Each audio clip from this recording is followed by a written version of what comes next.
வெல்லும் தமிழ் பெண்கள். அது என்னங்க முதல்வரே வெல்லும் தமிழ் பெண்கள்? ஏன் வெல்லும் திராவிட பெண்கள்னு வைக்கிறதுக்கு உங்களுக்கு தைரியம் இல்லையா? இல்ல எலெக்ஷன் வரங்காட்டி திராவிடம்ங்கிற வார்த்தைக்கு லீவ் விட்டுட்டீங்களா? சொல்லு, நீதான் தைரியமான ஆளு, சொல்லு. இதுல இருந்து தெரிஞ்சுக்க வேண்டாம் திராவிடம்ங்கிற வார்த்தை சீசனுக்கு, எலெக்ஷன் சீசனுக்கு பயன்படுத்துறதுன்னு. அப்புறம் தலைவர் ஒன்று சொல்லியிருக்காரு, தமிழகத்துல தான் அதிக அளவுல கிட்டத்தட்ட 80% பெண்கள் வேலைக்கு போறவங்க இருக்கிறாங்க அப்படின்னு சொல்லிட்டு.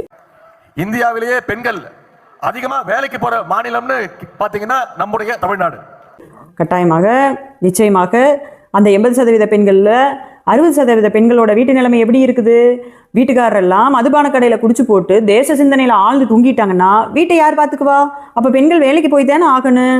கண்டிப்பாக இந்த பெருமை உங்களை தான் சேரும். உங்க குடும்பத்தில் இருக்கிற பெண்கள் வேலைக்கு போகலிங்கிறது வேணா உங்களுக்கு பெருமையா இருக்கலாங்க முதல்வரே. ஆனா வேலைக்கு போகக்கூடிய ஒவ்வொரு பெண்களுக்கு பின்னாடி ஒரு கண்ணீர் கதை இருக்குது.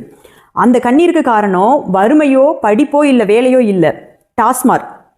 பெண்கள் வெள்ளலிங்க முதல்வரே. ஆண்கள் தோற்றதுனால் பெண்கள் வேலைக்கு போகக்கூடிய நிலைமை.